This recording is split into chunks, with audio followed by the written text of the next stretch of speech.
While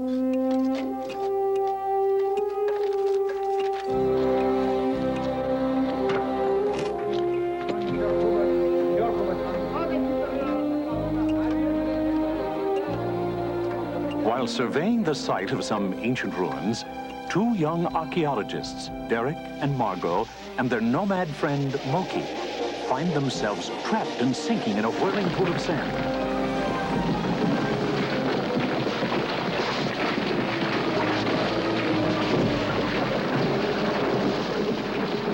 And when the dust settles, they stare up in awe at a vast chamber filled with giant relics and artifacts from another civilization. And there, at the far end of the cavern, a door with a strange inscription. All who enter these portals pass through time.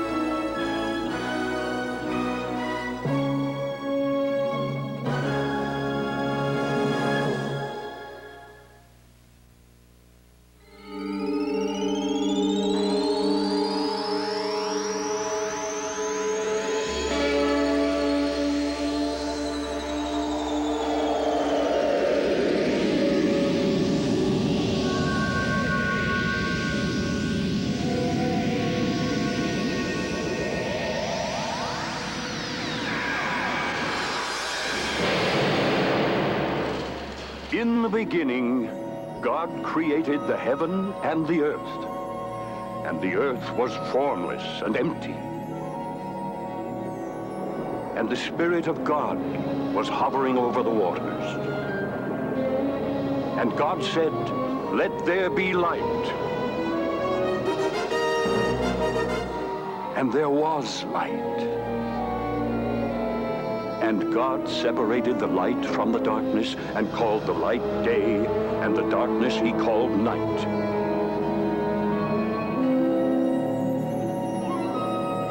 There was evening and there was morning, the first day. On the second day, God said, "Let the waters separate and form a space, a sky above and oceans below. And let that space be called heaven."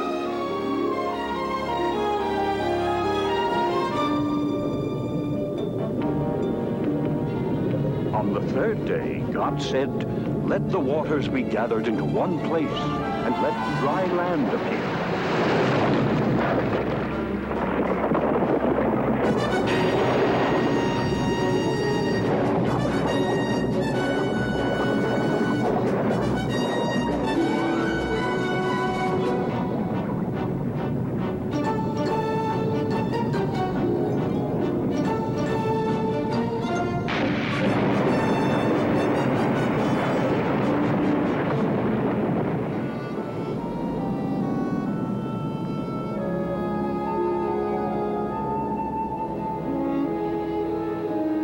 God called the dry land earth,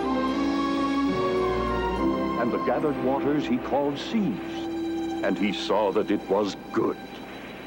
Then God said, "Let the earth bring forth grass and seed-bearing plants." And it was so. The earth brought forth vegetation,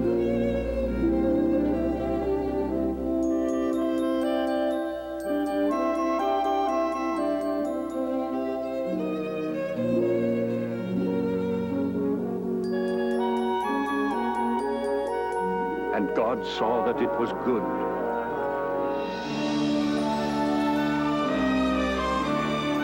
There was evening and there was morning, the third day. And on the fourth day, God made the stars.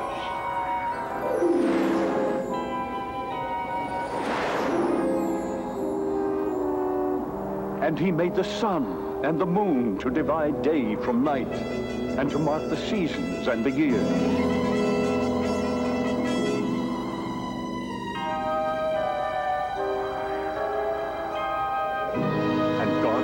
that it was good. So on the 5th day, God said, "Let the waters bring forth living creatures."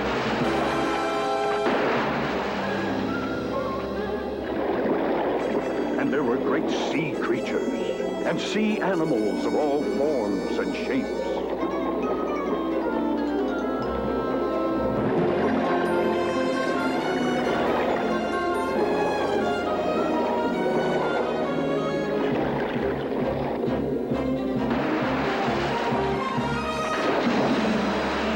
And to fly in the skies above, God created every kind of bird.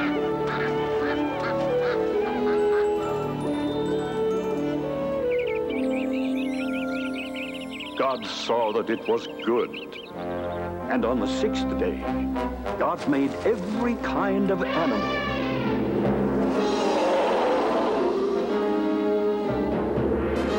The beasts of the field.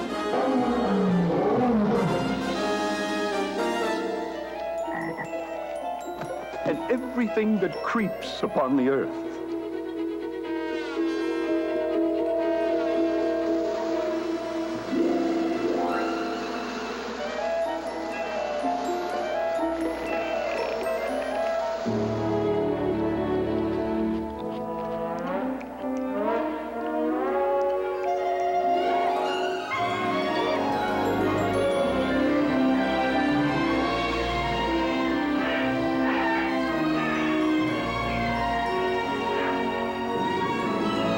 God was pleased and said, "Let us make man in our own image, in our own likeness."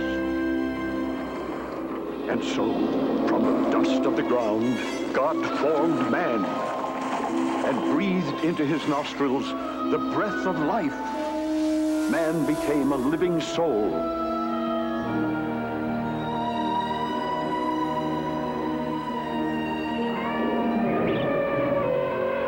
And God made him master of all life upon the earth.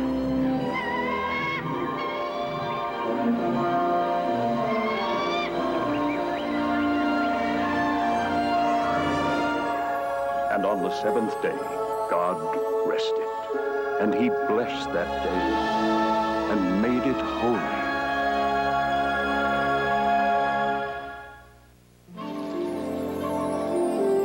God planted a garden eastward in Eden, and there he put the man whom he had formed, the man called Adam. And God told Adam to tend and care for the Garden of Eden and to eat freely of the fruit of its trees. All but one tree, this one, the tree of knowledge of good and evil. God warned Adam that eating the fruit of this tree would make him know right and wrong, good and evil, and he would be doomed to die.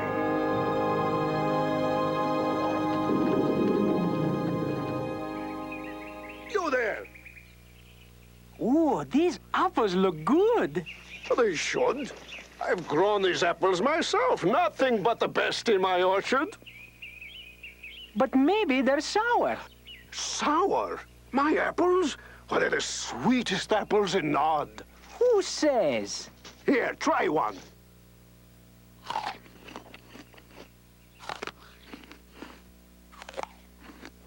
Well, am I not right? Sour. Sour? Impossible! Let's settle this, Margot and Derek. Are these apples sour or not?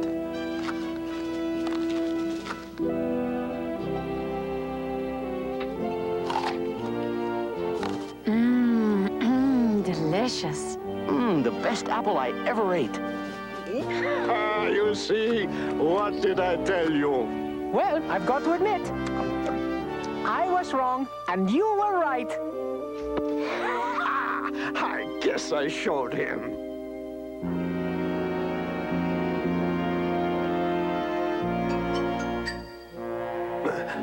Hey, come back here, you tricksters!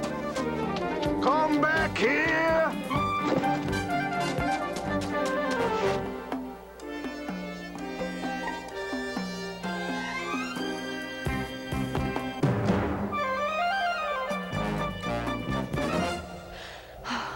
We really shouldn't have done that. I know. But we were so hungry. Well, where do you think we are? Where? We don't even know when we are. You are never lost if you have friends. Shall we be their friends and let them join us? Sure! Why not? Only if they sit quiet and you get right back to the story. Well, I was telling you about the creation. We're in a land the Bible calls Nod, just east of Eden. Eden? You mean like in the Garden of Eden? Exactly so. Look at the 4 rivers. The Paishan? The Gaihan The Tigris? and the Euphrates. So, what does that mean? According to the Bible, that one large river watered the Garden of Eden. The real Garden of Eden? The place where... The place of creation. But I thought that was just a story. No, he was telling us the real story. Stop talking and listen. Oh, I'm sorry. Please, go on. You were just at the part where God had finished his work on the 6th day? And now he's taking the day off because he worked so hard creating man. And what about woman? Yes, what about us? I was just coming to that. God not only asked Adam to tend the Garden of Eden, but to give names to all the birds and animals there. Whatever Adam called them, that's what their names became. You're so beautiful and graceful. You're a swan. You are a deer. And you're a horse. What can I call you? Ostrich. That's you, all right. This isn't easy.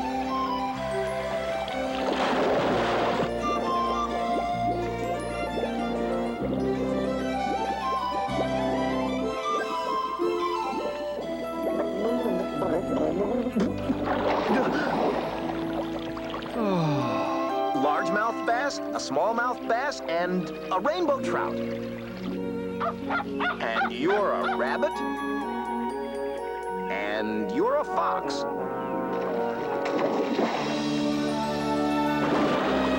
No, the other way around would be better. You're the fox, and you're the rabbit. You're a cat. And your singing friend there is a canary. No. Hold it. No cats are no friends with no canaries. That's for sure. Back then they were, young man. How things changed is the story you're going to hear. All the creatures in the Garden of Eden were at peace with themselves and with Adam, except one. And this one was the craftiest and most hate-filled of all God's creatures, the serpent.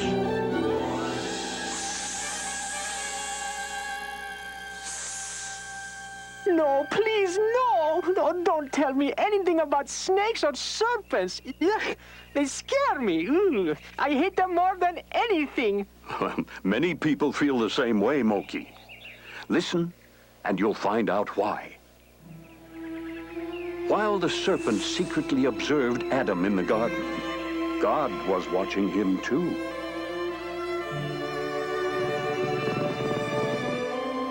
You all have someone to be with.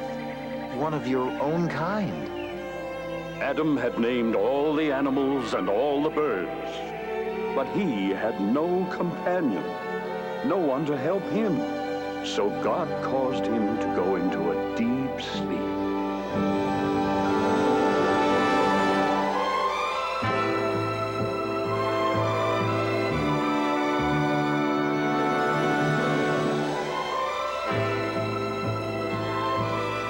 While Adam slept, God took one of his ribs, leaving no mark behind. And from the rib which God had taken from man, he made a woman.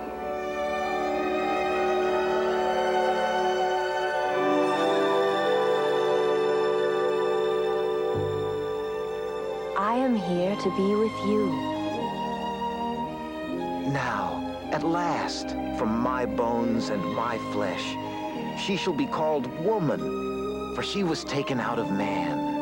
And so it is that a man will leave his own father and mother and be united to his wife.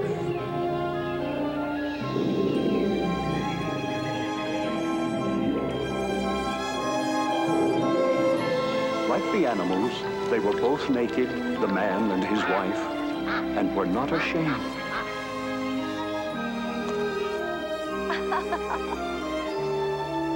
All was innocence, and their Garden of Eden was paradise. Look at all that beautiful fruit. I think I'll try some. No, Eve, no! What's the matter? God forgive me. What is it, Adam? What have you done? It's not what I've done, it's what I haven't done. I haven't told you about this tree and its fruit. God made only one rule for us in this garden. We are never to eat any fruit from this tree. This is the tree of knowledge of good and evil. And if we disobey God and eat from it, we will die. Die? What does that mean? What does it mean to die? It means an end. An end to all we have here, everything. An end to this perfection. That is the tree of life. Its fruit gives us eternal life. We may eat from it and live forever. But we may not eat from this tree over here. If that is God's rule, we must accept it. Yes. It's too bad, though. The fruit really does look delicious. Yes, it does. I know it does. Yes. Yes. The fruit of this tree is delicious. No! Please, no more about creepy, crawly, slimy snakes. But this one can talk. Oh, that's the worst kind. Oh, it looks like rain. Yes, let's move under the awning. At my father's place.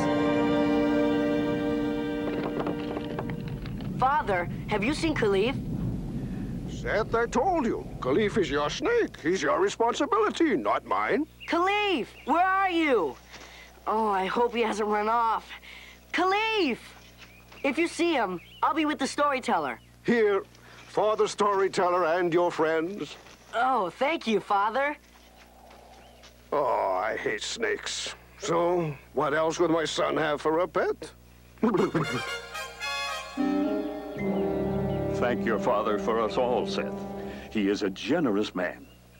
And his apples are the best ever. Well, I'm glad you're happy, Moki, because now I'm afraid we have to return to the crafty serpent. Oh, no, you know I don't like snakes. Yes, Moki. Adam and Eve and the most famous or infamous serpent in history.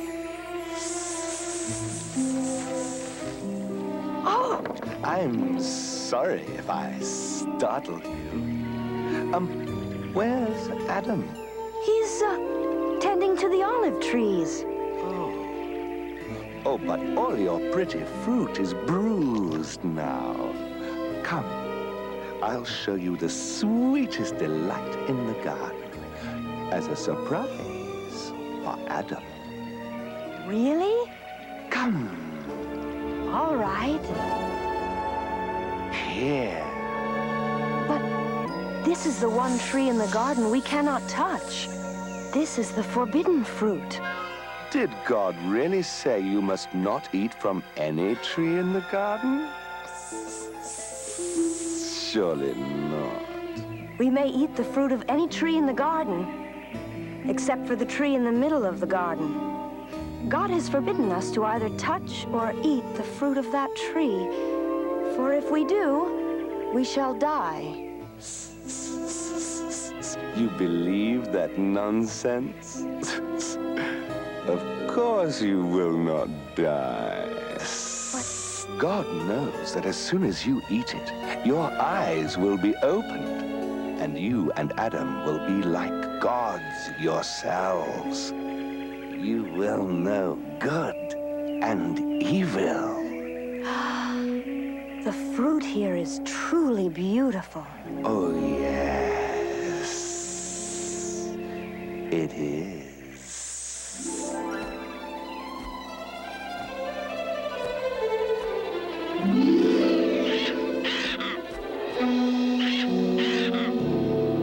Hello, little friend. Come, let's go find Eve.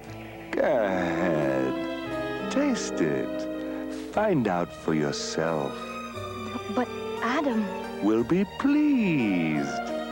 You will make him wise, a god, and you will become his goddess. See? You touched it, and nothing happened. Now, taste it.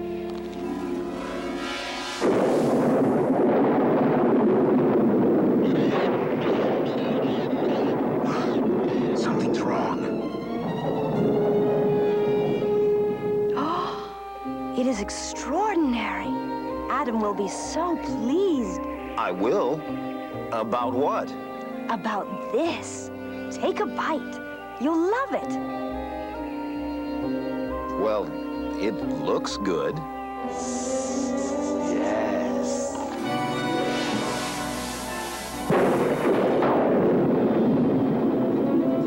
Now, for the first time, all was not perfect in paradise.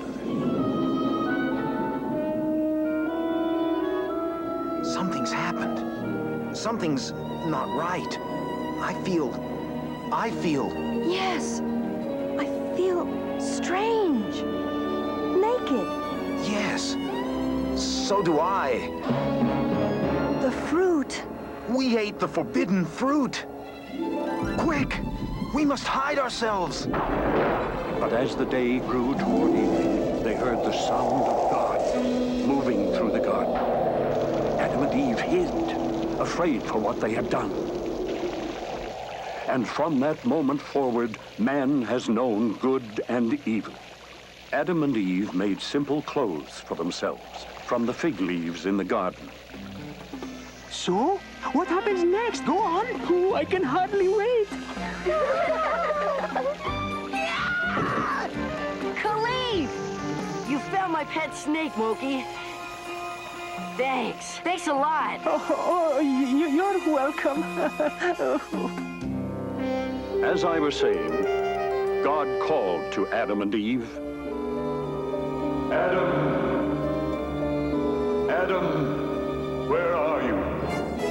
I heard your voice, and I was afraid because I was naked, so I hid. Who told you you were naked? Have you eaten from the forbidden tree? The woman you put here with me, she gave me some fruit from the tree, and I ate it. Woman, what is this you have done? The serpent. The serpent tricked me. And I ate... Serpent! You are cursed above all cattle, and above every beast of the field. On your belly you shall crawl, and dust shall you eat all the days of your life. The woman shall be your enemy, and her children the enemy of your children. Go, Adam. Go, Eve. Out of the Garden of Eden. Out of this garden forever. All your lives you will work the soil for your food, and you shall gain your food by the sweat of your brow until you return to the ground. For dust you are, and to dust you shall return. So God drove Adam and Eve out of the garden. You know what I think? What? God showed us paradise so we could see what we'd lose if we disobeyed him. Then it's because of Adam and Eve we all know right from wrong. And we know we'll have to work and sweat for whatever we get. Just like me. I tended the orchards myself and harvested them too. Would you like some? There wouldn't be a serpent with you, would there? Oh, I hate snakes too. Here, take these for your trip. My son says you have a long way to go. Believe me, you have no idea. Why can't we go back to the garden again? Yes, why don't we just go out and find the garden ourselves? None of us will ever return to the Garden of Eden.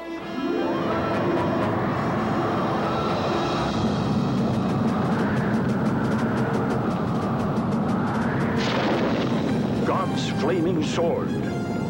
It was sent to block the entrance to the Garden of Eden forever. And God said, man has now become like one of us, knowing good and evil. Now he will never be able to reach out and take from the tree of life, and he will not live forever. But Genesis, from which this story has been told, means the beginning, not the end. And for all of mankind, for all the ages, this was just the beginning.